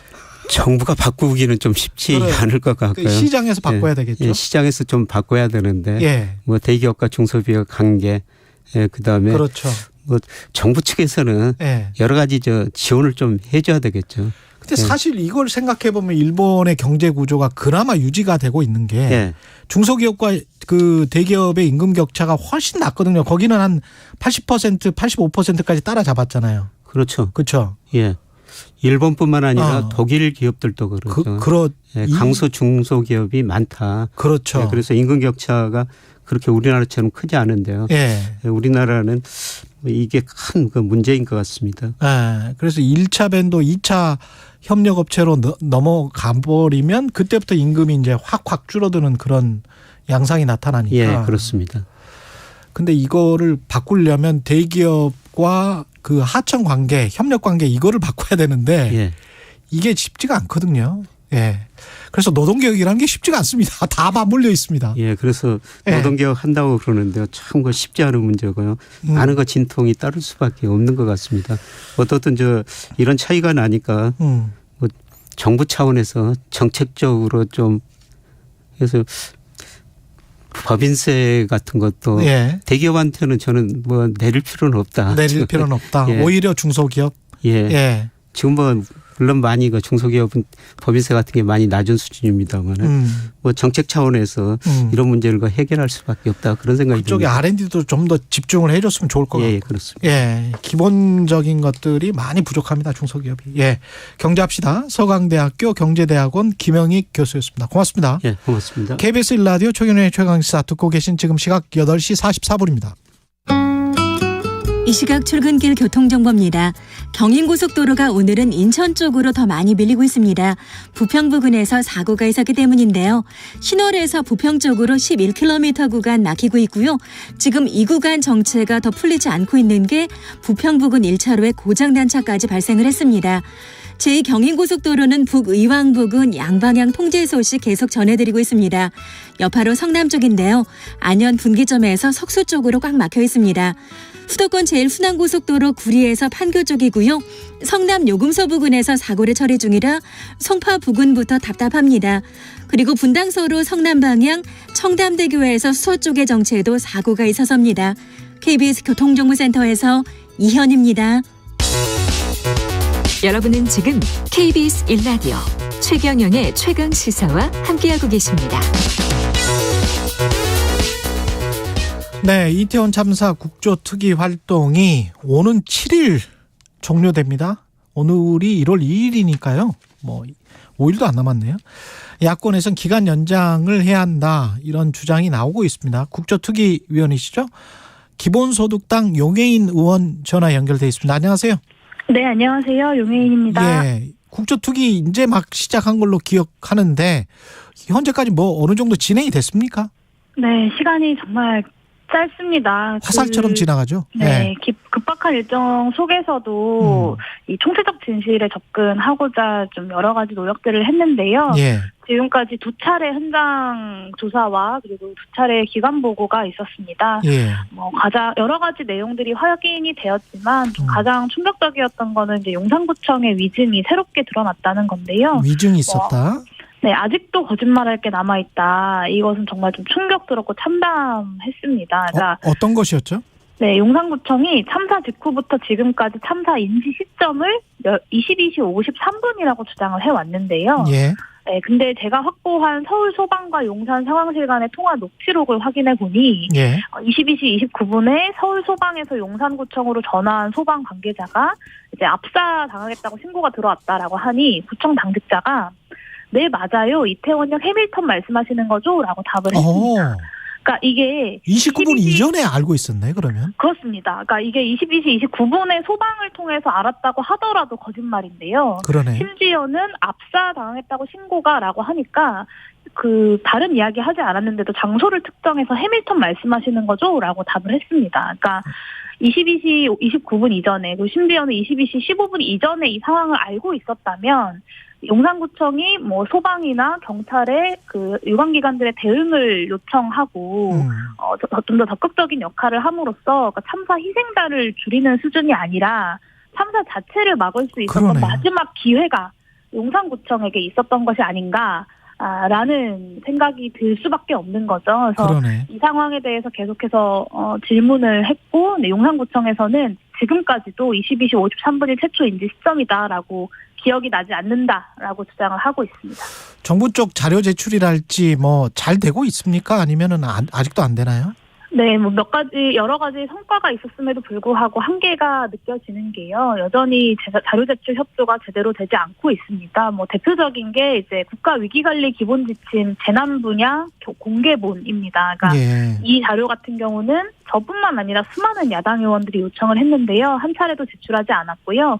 이 자료는 지자체들까지 다 공유되는 공개본입니다. 왜냐하면 안보에 관련된 사항이 아니라 재난 분야에 관련된 사항이기 때문에 지자체까지 다 내려가는 자료임에도 불구하고 공개하지 않고 있습니다. 그리고 이 국가위기관리센터장의 참사 인지 시점과 이제 조치 사항에 대해서 여러 의원님들이 요구를 했는데요. 이에 대해서 야당 의원들이 질문을 했을 때는 인지 시점과 회의 참석 이 두 가지만 밝혔습니다. 그런데 동일한 사안을 여당 의원이 자료 공개를 요구를 하니까 해당 의원실 별도 제출 이렇게 자료를 제출했습니다. 이게 도대체 뭐 하자는 건가 싶고 그 센터장의 동선 같은 아주 기초적인 사안들도 야당에게는 숨기고 여당에게만 별도 제출을 한다.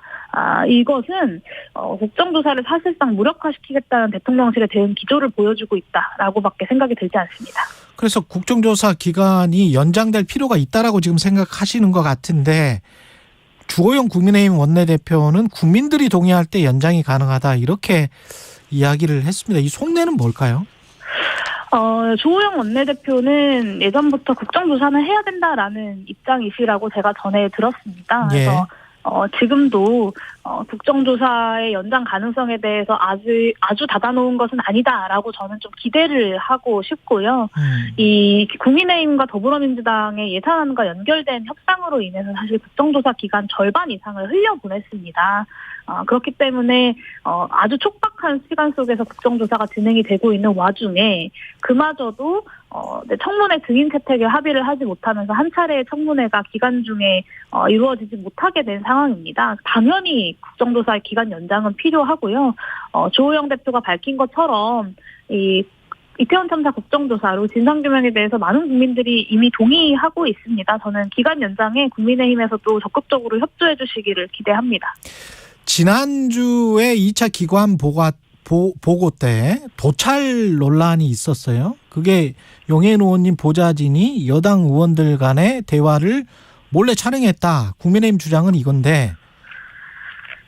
네. 상식적으로 공개된 회의장에서 어떻게 도찰이 가능하겠습니까? 그러니까 공개된 회의 자리에서 촬영을 하기는 한 건데.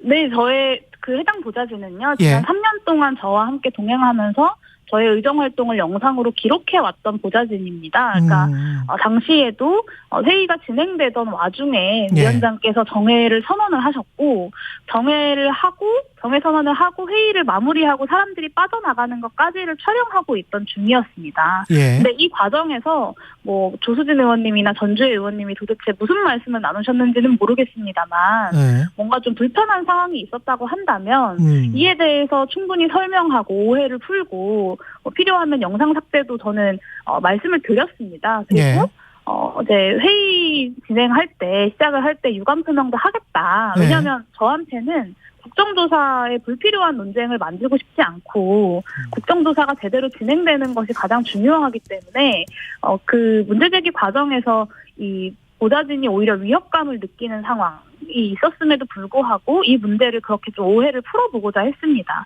그런데도 불구하고 처음에는 와서 설명을 해라, 뭐 유감 표명을 해라라고 하시다가 중간에 갑자기 무조건 사퇴해라라고 입장을 이제 변하면서 이게 파행까지 가게 된 상황인데요.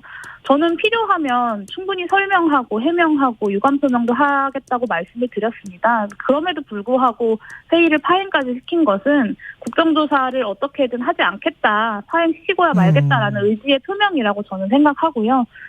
이에 대해서 그 국민의힘에서 이 유감 표명이 분명히 있어야 된다라고 저는 생각합니다. 오히려 국민의힘에서 유감 표명이 있어야 된다. 국정조사를 이렇게 파행까지 몰고 간 것에 대해서 유감 표명이 있어야 된다고 생각합니다. 일부러 의도적으로 보좌진이 촬영한 것을 그게 몰래 촬영이다, 도찰이다 이렇게 주장을 하면서 국조위원 사퇴하라고 압박을 넣고 국정조사를 지연시킬 의도가 있었다 이렇게 지금 판단을 하시는 거예요?